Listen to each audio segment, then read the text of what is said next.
speak to the Foundation's Production and Development Officer, Tsietsi Themane.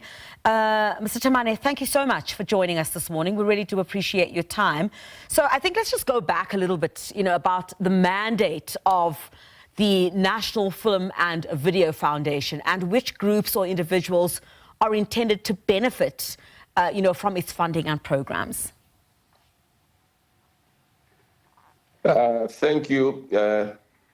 The mandate of the National Film and Video Foundation is to grow and develop the South African film and television industry, or simply to say the audiovisual industry.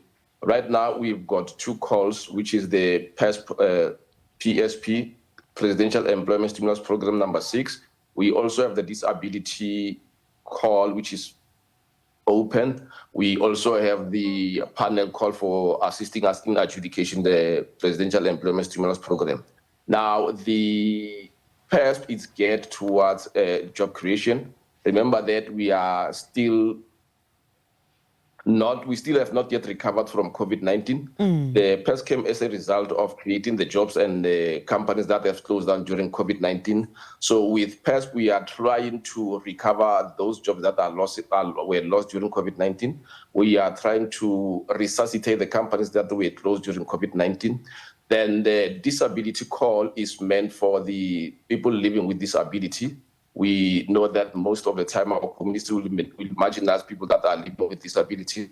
Now we are trying to close that gap of marginalizing that community. This is meant for people living with disability. They can apply and tell us their own stories. We allow applicants our applicants should be people that are living with disability. You don't have to apply if you are on behalf of someone who's living with disability, but you've got to be living with disability yourself. And how does the foundation... Apologies, I think there's a bit of freezing on our clip there. And how do you ensure, that there's fair and equitable opportunities for, in particular, new and emerging or unconventional filmmakers, if I may, who may not have industry, connections, someone who's sitting far-flung and hoping to get some funding for a fantastic idea that they have? Our applications are done online, allowing everyone from all over the country, someone who's sitting somewhere far away in the Northwest or somewhere far away in Limpopo or KZN, who would be able to apply for our funding. As long as they have access to internet and then they have the gadget and everything, they can apply. Then to ensure that we allow everyone, our system has what we call a 3-tier system, meaning that your tier 3 will be someone who's new to the industry, someone who's still fresh from school, someone who's moving from a certain sector to our sector. Then we've got tier 2, which applies to people who are in the middle of the system, who have produced maybe 2 to 3 short films. Yeah. Then we've got tier 1, which is more of experienced filmmakers. Now, with this tier 3, we are actually trying to open the industry so that everyone, whether you're fresh from school, whether you have any experience, you'd be able to enter the industry as long as you have a concept or a project that has legs to carry it, that is convincing, then you can apply. And would this be also the specifications, if I can, for eligibility when it comes to the requirements for first-time or emerging filmmakers who otherwise, would not have had previous experience but are really just trying to crack into the industry? We do allow them through our tier 3. They can apply as long as they have their company registration documents that are valid. They have their tax clearance PIN letters that are valid. Then they have a concept that can really work. And at the NFVF, what we do is that as the employees of the NFVF, we don't evaluate projects. We have what we call a panel of industry experts that will sit down and look at your project, whether it's viable, whether it's worth funding or not. And do applicants need to have an established production company, or Are individuals without formal business structures able to apply? We do allow for individuals to apply, but preferably we would really prefer people to apply using companies.